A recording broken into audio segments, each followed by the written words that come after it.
Film शुरू होती है एक लड़की आइरिस से जो मॉल में शॉपिंग कर रही थी। तभी उसकी नजर एक लड़के जॉर्ज से मिलती। वो भी इसे ही देख रहा था और पहली ही नजर में दोनों को प्यार हो जाता है और अब के बाद वो एक साथ रहने लगती। इन्हीं साथ रहते रहते काफी दिन गुजर गए। एक दिन जोश उसे अपने साथ एक ट्रिप पर लेकर जाता है। वो जगह जोश के दोस्त का घर था जहाँ सभी दोस्त इकट्ठा हो रहे। जल्द ही दोनों उस लोकेशन पर पहुँच जाते हैं। इनकी मुलाकात जोश की एक दोस्त से होती है जो किसी वजह से आइरिस को पसंद नहीं करती। ये दोनों जब अंदर आए तो हम घर के मालिक इनके दोस्त को देखते हैं जो काफी अमीर होता है क्योंकि वो एक माफिया भी था और इसने ही इन सबको अपने घर आने की दावत दी। यहीं पर हम एक लड़के पैट्रिक और उसके दोस्त को देखते हैं जो दोनों एक दूसरे से बहुत प्यार करते थे। और वो लड़के होकर प्यार कैसे कर सकते थे इसका जवाब हमें आगे चलकर पता चलेगा। फिर ऐसे ही इनको रात हो गई। ये लोग खूब ड्रिंक करते हैं और इन्होंने डांस भी किया और खूब मौज मस्ती करते हैं। अगली सुबह आइरिस और जोश घर के पास बनी नदी के बारे में बातें कर रही। आइरिस उसे कहती है कि चलो वहाँ चलते हैं, बहुत मजा आएगा। जोश कहता है तुम जाओ, मैं नहा कर आता हूँ। फिर वो अकेले ही नदी किनारे जाकर खड़ी हो जाती है। उसने जब अपनी जेब में हाथ डाला तो चाकू निकलता है। उसे देख वो काफी हैरान रह गई। सोचती है कि ये मेरी जेब में कैसे आया। तभी यहाँ पर घर का मालिक भी आ जाता है, इसलिए आइरिस फौरन चाकू वापस रख लेती है। वो जैसे ही जाने लगी वो कहता है कि इधर ही बैठ जाओ, बातें करते हैं। अब वो रुकना तो नहीं चाहती थी लेकिन उसके कहने पर रुक गई। फिर वो बड़ी अजीब बात कहता है कि तुम मेरी पीठ पर लोशन लगा दो। ये सुन आइरिस को बुरा तो लगा लेकिन वो ऐसा करने लगती है। अब उस मालिक मकान की हरकतें इधर ही नहीं रुकती बल्कि वो आइरिस का हाथ पकड़ लेता है, अजीब तरह से उसे हाथ लगाकर अपने बहुत करीब कर लेता है। आइरिस को बहुत बुरा लगा। वो बार बार कह रही थी कि ये तुम क्या कर रहे हो, छोड़ दो मुझे, बहुत गलत हरकत है। लेकिन वो ये कहने लगा कि कोई मसला नहीं है मेरी जान, जैसे जैसे मैं कह रहा हूँ तुम भी करो। इससे आइरिस को गुस्सा आ गया।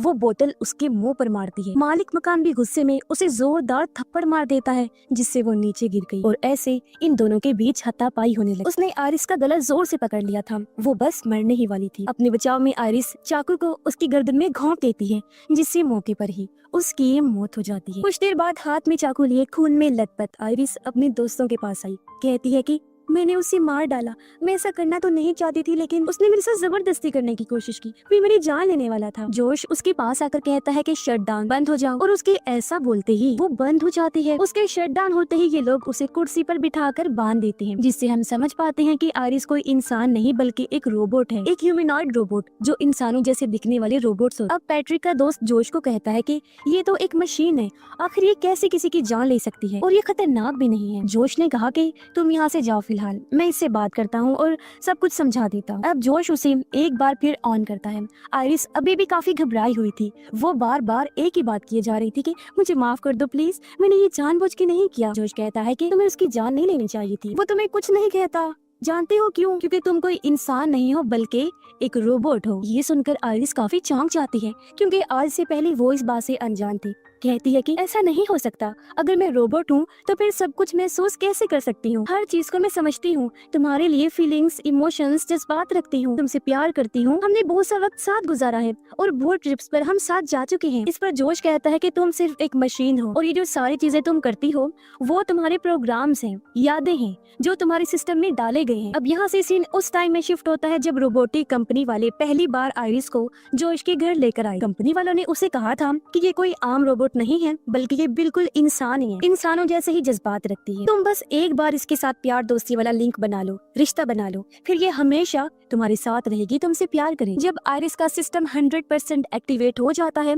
तो जोश जाकर उसके सामने बैठ जाता है। आइरिस ने जब उसे देखा तो उसका चेहरा स्कैन करके उसके साथ प्यार वाला लिंक बना ले, जिसका मतलब था कि मूवी की शुरुआत में जो सीन हमने देखा था यानी कि मॉल वाला, वो असल में नहीं हुआ था, वो तो बस आइरिस की यादों में डाला गया था। और इस तरह से इनके प्यार का रिश्ता बना होता है। आइरिस उससे प्यार करती है और उसे लगता है कि उन्होंने बहुत सारा टाइम साथ गुजारा है, लेकिन ऐसा नहीं होता क्योंकि इन्हें मिले हुए बस अभी एक हफ्ता ही हुआ था। लेकिन यादों की वजह से आइरिस को यही लगता है कि मैं कई सालों से जोश के साथ रह रही हूँ।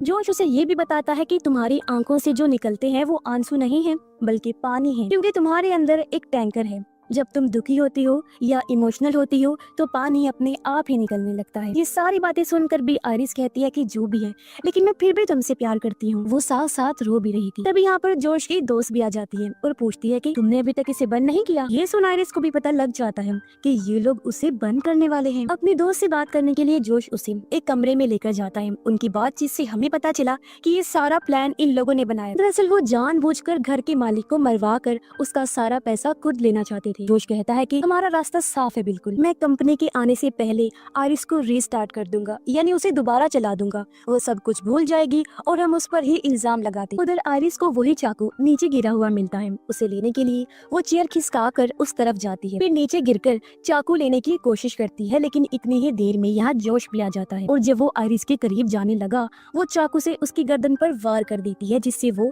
जख्मी होकर नीचे गिर गया। फिर वो खुद को भी छुड़वा लेती है और जोश का फोन लेकर घर से बाहर आई और जंगल की तरफ भाग जाती है। जोश की दोस्त उसे बस देखती ही रही, कुछ कर नहीं पाती। पैट्रिक के दोस्त को भी पता चल चुका था कि आयरिस की जेब में चाकू जोश ने रखा था। जोश उसे बताता है कि ये सब हमारा ही प्लान था और अब अगर कंपनी के आने से पहले हमने उसे नहीं पकड़ा तो हम सब फंस जाएंगे। वो एक पेन ड्राइव को सामने रखते हुए कहता है कि इसकी मदद से मैं आयरिस में चेंजिंग्स कर सकता हूँ और उसे पूरा बदल सकता हूँ, लेकिन इसके लिए हमें उसे पकड़ना होगा। अब जोश पैट्रिक के दोस्त को भी पैसे दिखाता है जिनके लिए ही इन्होंने घर के मालिक की जान ली। जोश कहता है कि इन पैसों के 3 हिस्से होंगे, एक मेरा, एक मेरी दोस्त का और एक तुम्हारा, जिन पैसों को हम आपस में बांट लेंगे। इस पर पैट्रिक का दोस्त कहता है कि 3 नहीं 4 होंगे। पैट्रिक को तुम कैसे बोल सकते हो, वो मेरे साथ है और उसे भी तुम्हें हिस्सा देना पड़ेगा। जोश कहता है कि नहीं, मैं ये नहीं करने वाला, इससे तो बस 3 ही होंगे। ये सुनकर उसका दोस्त जाकर पैट्रिक को शट डाउन कर देता है, वो बंद हो गया और हम समझ पाते हैं कि पैट्रिक भी एक रोबोट है। जोश की दोस्त उसे बताती है कि यहाँ टोटल $12 मिलियन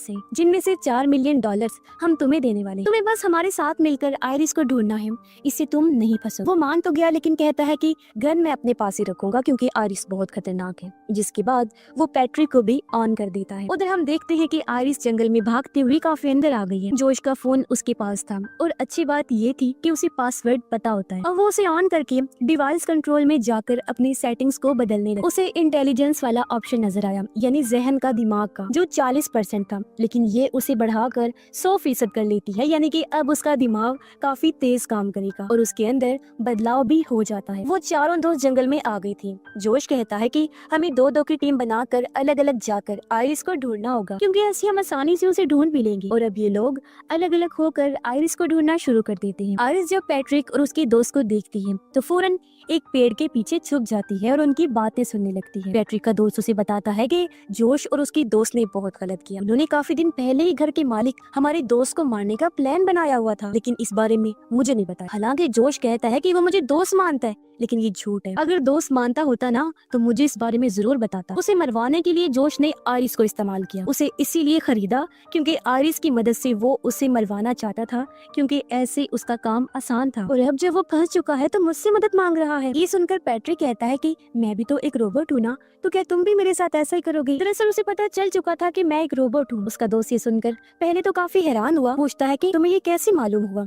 पैट्रिक कहता है कि यार मैं इतने दिन से तुम्हारे साथ रह रहा हूँ, बस पता चल गया। और अब हम देखते हैं कि आखिर कैसे पैट्रिक और उसके दोस्त के बीच प्यार दोस्ती का रिश्ता बना था। दोनों एक फेस्टिवल त्योहार में मिले थे और इनके बीच गहरा रिश्ता बन गया। तब उसका दोस्त कहता है कि तुम बेफिक्र रहो, मैं तुम्हारे साथ कुछ गलत नहीं करूंगा, क्योंकि सच में तुम्हारे साथ रहते रहते मुझे तुमसे प्यार हो गया है। तुम बहुत अच्छी हो, मैं हमेशा तुम्हारे साथ रहना चाहता हूँ, तुम मेरे लिए सब करते हो। इनकी बात चल ही रही थी कि तभी आयरिस के हाथ में फोन पर बेल हो जाती है, जिससे इन दोनों को पता चल गया कि आयरिस पेड़ के पीछे है। पैट्रिक का दोस्त गन निकाल लेता है, आयरिस भागने लगी तो वो शूट करने लगता है, लेकिन निशाना ठीक से नहीं लगता। ये देखकर पैट्रिक का दोस्त दूसरी साइड पर जाता है और जब आयरिस भागते हुए आगे बढ़ रही थी तो वो सामने से आकर उसे पकड़ लेता है, जिससे ये दोनों घसीटते हुए नीचे गिर जाती हैं। लेकिन इससे पहले वो गन लेकर दोबारा आयरिस पर हमला करता वो ही उसे पकड़ लेती है और इन दोनों के बीच हाथापाई होने लगती है। लेकिन इसी बीच गन चल जाती है, गोली पैट्रिक के दोस्त को लगी और उसकी मौके पर ही मौत हो जाती है। अब ये सब कुछ ऊपर खड़ा हुआ पैट्रिक भी देख रहा था और अब जब जोश उसकी दोस्त भी यहाँ आए तो आयरिस भागकर घर की तरफ आती है। वो जोश की हाईटेक कार में बैठ जाती है और उसे लॉक कर लेती है। तब तक जोश भी यहाँ आ गया था, जो दरवाजा खोलने की कोशिश करने लगा, लेकिन कार चल नहीं रही थी क्योंकि वो सिर्फ आवाज की कमांड देने पर ही स्टार्ट होती थी। आयरिस ने जब अपनी आवाज में गाड़ी को चलने को कहा तो वो मैच नहीं कर, उसके पास वक्त कम था क्योंकि जोश भी कांच तोड़ने लगता है। अब आयरिस अपना दिमाग लगाती है, वो सेटिंग्स में जाकर अपनी आवाज को बदलकर जोश जैसा बनाने लगती है। जल्दी उसकी जैसी आवाज बनकर मैच हो गई और गाड़ी स्टार्ट हो जाती है और आयरिस यहाँ से भाग गई। लेकिन जोश का भी बहुत दिमाग चलता था, वो फौरन घर के अंदर आया, घर के मालिक का फोन लेकर पुलिस में रिपोर्ट कर देता है कि मेरी गाड़ी चोरी हो गई है। जैसे रिपोर्ट दर्ज हुई, गाड़ी एक रोड के किनारे आकर अपने आप ही बंद हो जाती। फिर जोश उसी फोन से अपने फोन पर कॉल करता है और जब आयरिस ने फोन उठाया तो जोश कहता है कि प्लीज तुम घर वापस आ जाओ, मैं सब कुछ ठीक कर दूंगा। तुम एक रोबोट हो तो तुम्हें कोई सजा नहीं मिलेगी और अगर तुम्हें इस बात का दुख भी हो रहा है तो कोई बात बात नहीं, मैं तुम्हारे अंदर बदलाव कर दूंगा जिससे तुम सब कुछ भूल जाओगी और हम फिर से एक साथ रहने लगेंगे। इस पर आयरिस कहती है कि बिल्कुल नहीं, अब मैं दोबारा तुम पर भरोसा करके गलती नहीं कर सकती। तुमने तो घर के मालिक को मारने के लिए मुझे इस्तेमाल किया है। जंगल में पैट्रिक और उसका दोस्त बातें कर रहे थे और मैंने उनकी सारी बातें सुन ली है। मैं यहाँ से दूर चली जाऊँ, दोबारा लौट के तुम्हारे पास नहीं आऊंगी, क्योंकि अब मैं भी जीना चाहती हूँ। अब जैसे ही कॉल बंद हुई, जोश भागकर पैट्रिक के पास आता है। वो उसके दोस्त का फोन लेकर पैट्रिक में चेंजिंग्स करने लगा और उसके गुस्से को 100% बढ़ा देता है। ये बदलाव करने के बाद वो पैट्रिक को रीस्टार्ट कर देता है और जब वो दोबारा अपनी आंखें खोलता है तो इस बार उसके सामने जोश था। तो अब इन दोनों के बीच प्यार दोस्ती का रिश्ता बन जाता है और पैट्रिक अब जोश से प्यार करने लगता है। जोश उसे कहता है कि तुम मेरे साथ रहना चाहते हो ना, अलग नहीं रह सकते ना, लेकिन आयरिस हमें अलग करना चाहती है, तुम्हें जाकर उसे रोकना होगा। उधर जब आयरिस गाड़ी का कांच तोड़ रही थी तो यहाँ एक पुलिस ऑफिसर आ जाता है। वो ये देखकर गाड़ी से उतरकर बाहर आया। तब तक आयरिस भी बाहर आ चुकी थी। अब आयरिस को ऐसे प्रोग्राम किया गया था कि वो झूठ नहीं बोले। और जब ऑफिसर उसे पूछता है कि तुम यहाँ पर क्या करने के लिए आई हो, तो वो कहती है कि पास में ही एक घर है, हम सब दोस्त वहाँ एंजॉय कर रहे थे। अब ऑफिसर को पता था कि वो घर किसका है, इसलिए वो आयरिस को कहता है कि मेरे साथ चलो, मैं तुम्हें सही सलामत उसके पास छोड़ा था। ये सुनकर आयरिस बता देती है कि मैंने उसे जान से मार डाला और अब मेरी दोस्त मुझे जान से मार देना चाहती हैं, इसीलिए मैं दोबारा उनके पास नहीं जाना चाहती। इतनी ही देर में यहाँ पैट्रिक आ गया। वो ऑफिसर पर हमला कर देता है, पहले उसे पीटता है, फिर बुरी तरह उसे जान से मार डालता है। फिर वो जोश का फोन लेकर आयरिस को शट डाउन करता है और उसे लेकर वापिस आ जाता है। अब जब जोश की दोस्त को सारा मामला सीरियस होता नजर आया तो वो सारे पैसों को पैक करने लगी। जोश से कहती है कि मैं तो यहाँ से जा रही हूँ, अब इस मामले को तुम्हें निपटाओ। जोश कहता है कि तुम मुझे अकेले छोड़ के नहीं जा सकती, मैंने तुम्हारे ही खातिर घर की मालिक की जान दी और अब तुम्हें भी मेरे साथ रहना होगा, समझी? लेकिन वो नहीं सुन, जिद करके यहाँ से जाने लगती है। तब जोश उसे रोकने की कोशिश करता है। जब वो नहीं सुनती तो वो पैट्रिक को उसे रोकने का कहता है। और अब जान ही गई होंगे कि पैट्रिक ने उसे कैसे रोका, क्योंकि उसका गुस्सा सोफी से था। वो उसकी पीठ में चाकू घुसा देता है, जिससे वो बुरी तरह जख्मी हो गई और तेजी से उसका खून निकलने लगा और जल्द ही वो भी दम तोड़ देती है। अब उसकी लाश को ठिकाने लगाने के बाद जोश फिर से आयरिस को ऑन करता है, लेकिन उसने आयरिस के हाथ कुर्सी से बांधे हुए थे और अब वो चाह कर भी कुछ नहीं कर सकती। जोश कहता है कि मैं तो सिर्फ तुम्हारे अंदर चेंजिंग्स करके तुम्हें रीस्टार्ट करना चाहता था ताकि तुम्हारे अंदर का सेव डेटा डिलीट हो जाए, लेकिन अब मुझे लगता है कि तुम्हें खत्म कर देना चाहिए। आयरिस, जिसका दिमाग 100% काम कर रहा था, कहती है कि मैं सब जानती हूँ कि तुम्हें क्या अच्छा लगता है क्या नहीं। वो और भी कई सारी बातें करती है जो सिर्फ जोश के दिमाग में चल रही, जिससे जोश को अंदाजा हो गया कि उसका दिमाग कितना तेज काम कर रहा है, इसीलिए वो उसकी इंटेलिजेंस को 0 कर देता है, यानी दिमाग बिल्कुल खत्म। जिससे अब वो जोश के कंट्रोल में आ गई। जैसे जैसे वो कह रहा था आयरिस बिल्कुल वैसा ही कर रही थी। वो उसका एक हाथ आगे करके नीचे मोमबत्ती रख देता है। ऐसा उसने इसलिए किया ताकि उसे तकलीफ हो और वो जलने लगती है। अब जोश कंपनी में फोन कर देता है ताकि वो आकर आयरिस को ले जाए। आयरिस का पूरा हाथ जल गया और उसका अब मशीनरी वाला हाथ नजर आने लगता है और अब वो पैट्रिक को कहकर आग बुझवा देता है। फिर उसके कहने पर आयरिस गन हाथ में लेकर अपने सर पर रख लेती है और जब उसने चलाने को कहा तो वो खुद को शूट भी कर लेती है, जिससे अब पूरी तरह वो खत्म हो जाती है। कुछ टाइम बाद रोबोटिक कंपनी वाले लोग जब आयरिस को लेने आए तो वो इन्हें झूठी कहानी सुना देता है। गवाही के तौर पर उसने पैट्रिक का रूप पुलिस वाला बना दिया था। वो जोश की हाँ में हाँ मिला रहा था, इसलिए कंपनी वाले उसकी बात का यकीन कर लेते हैं। लेकिन एक वर्कर कहता भी है सच जो भी है वो तो हम पता लगा ही लेंगे, क्योंकि फ्रॉड से बचने के लिए हमने हर रोबोट के अंदर एक डिवाइस लगाई होती है जिसमें सब कुछ रिकॉर्ड होता रहता है। और अच्छी बात तो ये है कि वो डिवाइस रिकवर हो सकती है, क्योंकि गोली आयरिस के सर में लगी है जबकि वो डिवाइस तो पीछे कमर में लगी हुई है। ये सुनकर जोश काफी टेंशन में आ गया, क्योंकि अगर डिवाइस रिकवर हो गई तो उसकी असलियत सबके सामने आ जाए। खैर कंपनी वाले आयरिस को अपने वैन में डाल देते हैं ले जाने के लिए और उसे रीस्टार्ट के प्रोसेस पर लगा देते हैं। लेकिन इससे पहले वो यहाँ से जाती इनके सामने पैट्रिक आ जाता है। वो ड्राइवर को शूट करके उसकी जान ले लेता है। दूसरा आदमी ये देखकर डर गया और अपनी जान बचाने के लिए जंगल में भाग जाता है। आयरिस का रिस्टार्ट जैसे ही पूरा हुआ वो जाग जाती है। जंगल में पैट्रिक भी उस दूसरे वर्कर तक पहुंच गया था और उसकी गन में गोलियां खत्म हो गई थी, इसलिए वो गला दबाकर उसे मारने लगता है। इतनी ही देर में यहाँ आयरिस भी आ गई। वो पैट्रिक पर हमला करती है लेकिन उसे कोई फर्क नहीं पड़ता, उल्टा वो ही आयरिस को थप्पड़ मारकर नीचे गिरा देता है और वो हमला करने के लिए आगे बढ़ा। तब आयरिस कहती है कि जोश ने तुम्हारी यादों को मिटा दिया है, वो तुम्हारा दोस्त नहीं है बल्कि वो तो सिर्फ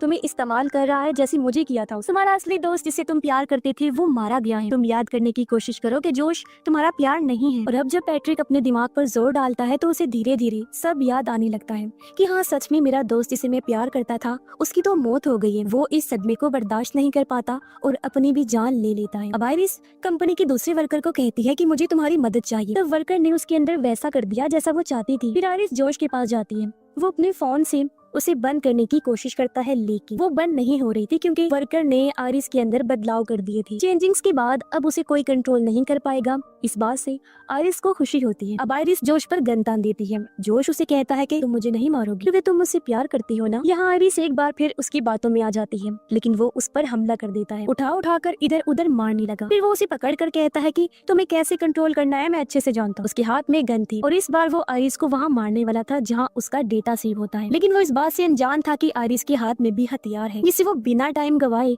उसके सर में घुसा देती है, जिससे मौके पर ही वो मारा जाता है। इसके बाद हम देखते हैं कि आयरिस अपनी जिंदगी में बहुत खुश है, काफी अच्छे से वो रह रही है बिना किसी के कंट्रोल में। अब उस पर हुक्मरानी करने वाला कोई नहीं था, वो बिल्कुल आजाद, वो जो चाहे अपनी मर्जी से कर सकती थी। सारे पैसे और एक आलीशान कार को लेने के बाद कहीं और रहने के लिए चल पड़ती है। उसे उम्मीद थी कि मेरी नई जिंदगी बहुत खुशहाल होने वाली है। और इसी के साथ ही इस फिल्म की कहानी यहीं पर खत्म हो जाती है।